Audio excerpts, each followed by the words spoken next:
welcome back to Boston. Thank you. It's one of those things where you want to say it's kind of where it all got started for you in a sense. 100%. Yeah, absolutely. It's, just to talk about the genesis of where the everything came from and being back in Boston and what that means for you.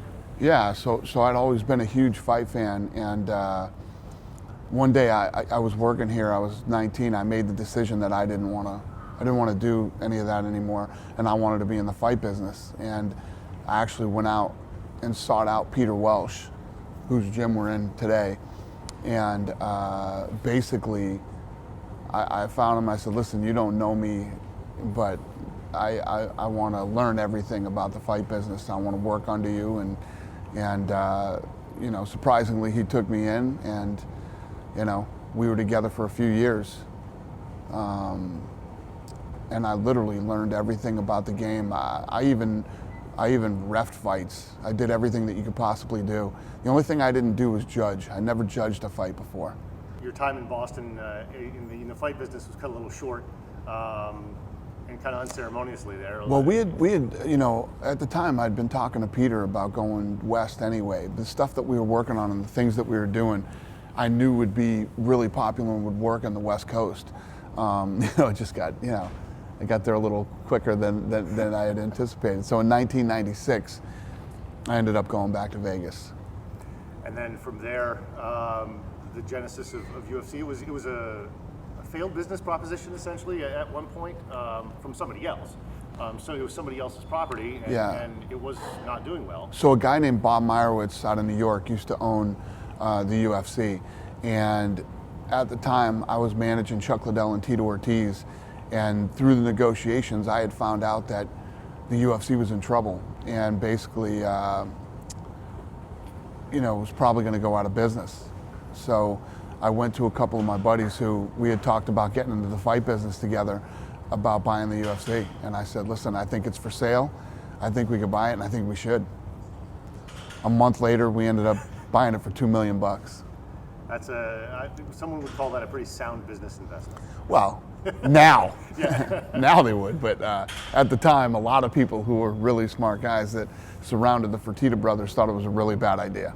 It sounds so cliche to say, I never in my wildest dreams thought it would become what it's become. I mean, you hear that a lot from a lot of people that ultimately have success in whatever venture that they're having. But when you're sitting here in a gym in Boston, thinking about what you want to do with the rest of your life and see where you are at now, what was that journey? Is this something that, I mean, you like to set lofty goals, but... Yeah, well, it's one of those things that, you know, when I got into the fight business, I never thought, oh, I'm going to get into the fight business and buy a promotion someday and, you know, become globally successful. I just knew that this is what I loved to do and this is what I wanted to do. For me, it was more about waking up every day and being happy with what I do, not sitting in a car in bumper to bumper traffic going to a job that I hate. You know, that it was more about doing what I love to do. And I truly believe that if you do love what you do and you are happy every day, all the success comes along with it. And success comes in many different forms, not just financial or, you know, fame or any of that type of stuff. It's more about being happy every day with what you're doing, and once you find that, the rest of the stuff follows. To see how successful the UFC has become, and to be able to bring it back to what you consider your old stomping grounds, this is what, 6 or 7 you come back here for now? Yeah.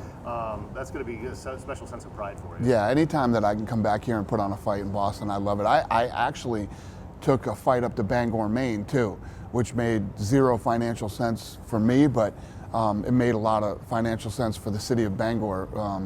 So yeah, I anytime that I can do things like this, I love it. Kind of seeing a groundswell of a youth movement, so to speak, in MMA, because they're seeing the product and they want to emulate the product. And do you see that in a lot of places that you go, particularly here in Massachusetts, where it's become so much more popular? Yeah, 100%. You know, everywhere we go now. You know, when we were growing up, your parents would put you in karate or taekwondo or something like that. This is the new martial art that men, women, and kids are taking all over the world. And yeah, and what's funny is, obviously, Boston's a major city, and it doesn't shock me that it's exploded here, and there's schools and there's talent and everything else.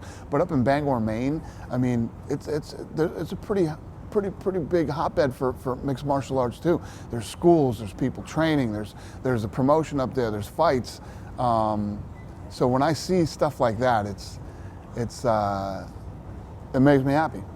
Your card here in Boston is still solid. I mean, Dominic and card's ridiculous. Yeah, it is fantastic, and there's a lot of local flavor to it. Dominic and Weidman. Sure. Then the Yair Rodriguez, Jeremy Stevens fight that fell out a couple weeks ago ends up here. You got Hardy. You got Macy Barber, who's undefeated and trying to be the youngest female champion ever, and the list goes on and on. Joe Lozon, and we could keep going. And Calvin Cater is. I mean, that kid is right now on the cusp.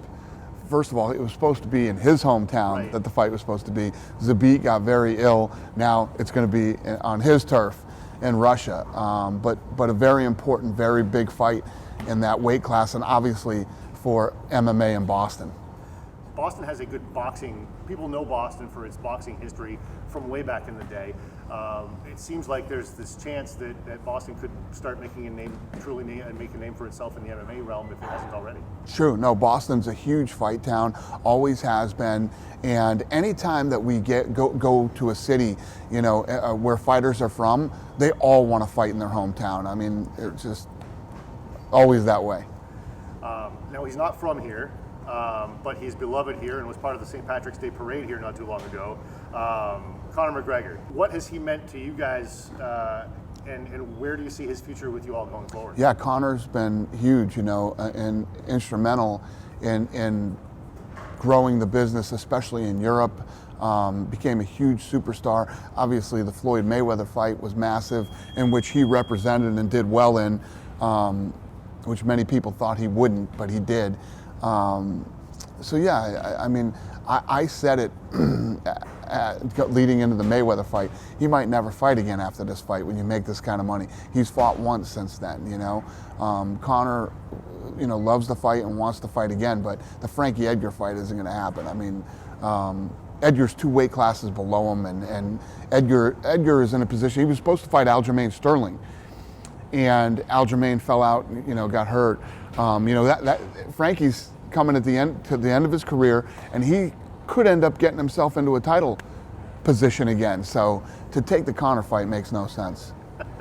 As far as Conor is concerned, though, there is a chance that he's going to fight with you all again if the matchup. Yeah. Turns. I think Conor will fight next year. As far as the card, we have the Reyes-Weidman fight at the top of it tomorrow, Friday here at the TD Garden. What makes that matchup so intriguing? Well, the storyline is obviously Reyes is the up-and-coming guy. He's on the rise, and Weidman's trying to stay there. Weidman would like to get himself back into a title position. So it's a very important fight for the division and both of these guys' careers and where they sit, in the top 5. So we went from an assistant and helping out with a gym, and then ultimately owning a gym, and then ultimately moving to Vegas on very short notice. We've all heard that story in some way, shape, or form quite a bit, where there was the potential for retribution if certain monies weren't paid to certain people and all that kind of thing. I love that story. I think it's a great story. I've told that story so many times. I want to put my head through the wall. Probably not a great story to retell and recount. No, it's not that it's a bad story. It is the story. It is what it is. Yeah. This was a different place at that time. In 1995, in the early '90s. But it's kind of the magic and the appeal of Southie too. Sure. You know what I mean? So from that now, and you are where you are. You've got this phenomenal product. There has been talk. You ended up with a reality show, and finding the next fighter. You ended up with you get the Contender Series. You've got all this other stuff. So where does UFC go next? And is there anything else that we should be on the lookout for beyond UFC? Because one would say you could just be status quo and call it good, but I know a lot of businessmen, a lot of good businessmen, and a lot of good promoters aren't necessarily satisfied just sticking with the status quo, even if it's doing phenomenal. Yeah, so we are continuing to go into new countries and territories that we've never been. Next year, we'll be doing our first fight in Paris, France. We're working on that right now. Then, I'm always going to continue to create new ways to find up-and-coming talent and turn them into stars as quickly as possible. For whether it's the Ultimate Fighter, looking for a fight, the Contender Series, or whatever it might be, whatever is going to be next. The Contender Series has been extremely successful. Now that's a series that we can start taking into other countries. Obviously I'm looking at boxing now and jumping into that, which should happen here in the next couple of months. I was going to say, there were rumblings about that, so there is.